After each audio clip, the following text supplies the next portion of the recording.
What's up guys, and welcome back to another video. Today's video we're covering the Pro14 Final, Leinster taking on Ulster in what should be an epic Irish derby as well as an epic final. So much to look forward to. Yes, you're probably thinking Leinster are going to walk away or definitely go in as favourites as predicted.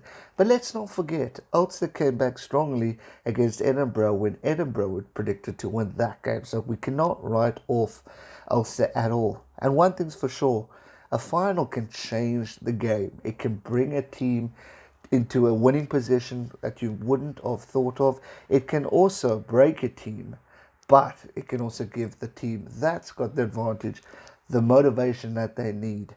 But anything is possible, and that's the beauty of a rugby final. And when it comes down to these two teams, I mean, there's a lot to look forward to.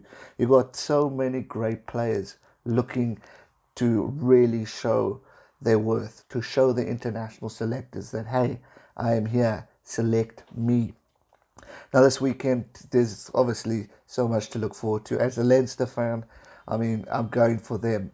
But out of respect for both teams, I'm wearing the Irish jersey because they have done what they need to do in order to get to this final. And I'm going to work to the utmost best of their ability to achieve that victory. Now Ulster haven't done it, and they will be wanting to prove the critics wrong. They'll be wanting to silence them. Leinster going in third time in a row, possibly. Can they do it? Defending champions have really had an outstanding tournament. I mean, 10 out of 10 games in this tournament, which is absolutely outstanding, and you've got to take your hat off to this team. Johnny Sexton versus Ian from Ulster. It's going to be a cracker. Ian getting that all-important kick to seal the deal for Ulster to win. There are so many exciting battles to look forward to, but there's one player who I'm really looking forward to, and he's not playing for the team I'm supporting, and that is Marcel Coetzee. This man has gone through injuries. This man has gone through missing World Cups for his international team. But for Ulster, he's really stood tall and given it his utmost best. And for him, a medal, a winning championship medal, is definitely a deservable medal that this man definitely deserves, as well as others players going into this massive game. It's going to be exciting. It's going to be intense. But it makes you wonder, does this put on the map that Ireland could win the Six Nations? They have 2 games to go, needing 2 bonus points, and that's it. The championship is theirs. But let's not forget, we still got the Champions Cup to look forward to. And Leinster are taking on Saracens. And a lot of talk is, could it be England or could it be Ireland? But enough about that. Let's focus on this final. Kick-off on Saturday evening. It's going to be cracking. What I'm hoping for is an attacking, try-scoring, no cards game. A game that is classy, that is well-reffed, that we can look back and say, whew, that was a cracker. That we can go, jeepers, we are tired from as fans screaming like mad. Trust me, even as a South African, I will be cheering loudly for this one. And hopefully all going well and plans go ahead, we will be streaming this one. But no promises, but I do hope to get that stream going. If we look at some of the player statistics from the attack side, the leading point scorers are Ross Byrne and John Cooney for Ulster. Cracking stuff. John Cooney's really done well this season. Leading try scorer is Dave Carney with 9 tries. Ulster's leading try scorer is Matt Fades. Successful carries, Marcel Coetzee is leading the battle against Max Deegan with 63, which is great. Clean breaks, you got Rob Little and James Lowe. Rob Little winning that one in the clean breaks. Defenders beaten.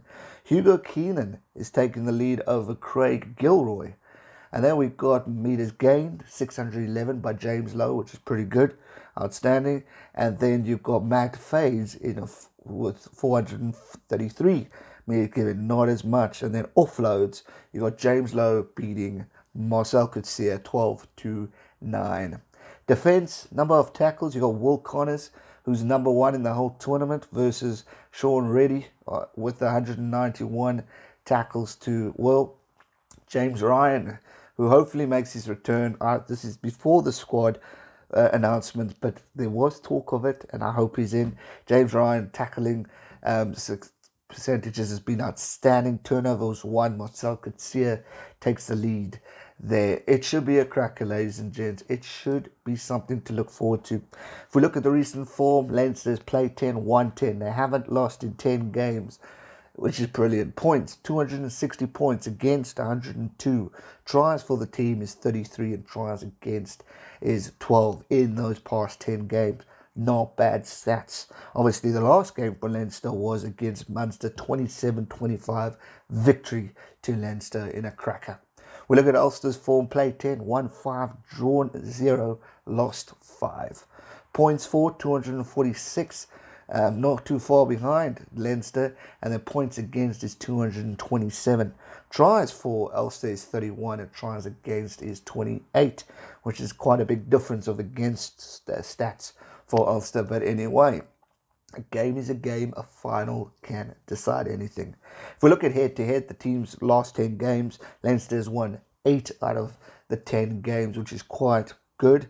Obviously, percentage 80-20 going into this one, and hence why everyone's going, this should be a Leinster game. But the finals can bring out the absolute best out of the underdogs. Look at the South African rugby team. England was predicted, South Africa won. Anything can happen, and it's the beauty of the sport. And with players that Ulster has, you cannot write this team off. You cannot take away the past history. Start with the new. Start with the current performances.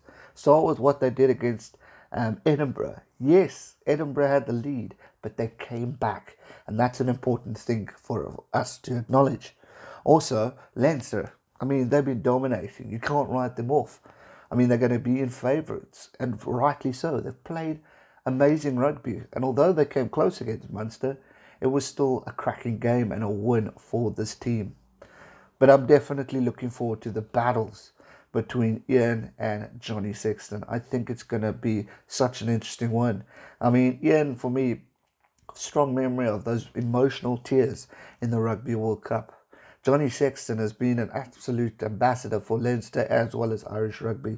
He stood out to the occasion, and he's going to be wanting to lead his team to the front. There are players to look forward to, but my top 4 out of this whole game is Marcel Coetzee, Ian and Johnny Sexton, as well as possibly, if he's in, James Ryan. Very curious to see what he has to do. And let's not forget, both teams want this victory so badly. Both teams want to prove to the world what they are capable of. And they're going to want to say, boys, we are here to play and we're here to win. And also, like I said, to put that selection up for the Six Nations as well as the Eight Nations tournament that's taking place at the end of the year.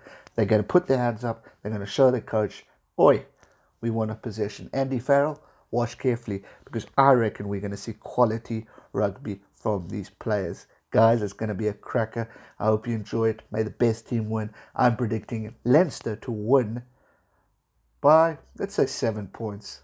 I hope Ulster give it a fight. And if Marcel Coetzee gets the final try, as much as it will hurt me because of Leinster, I'll be so proud of that guy. I want Marcel to do well, and he deserves a medal because he's played cracking rugby. Best of luck to both teams. Respect to the Irish derby, and let's hope we have a cracker of a game. That's going to do it for today's video. I hope you enjoyed it. If you did, smash that thumbs up button, subscribe if you're new, and I'll see you real soon for another one. Thanks so much for watching. Stay safe and never give up. Cheers.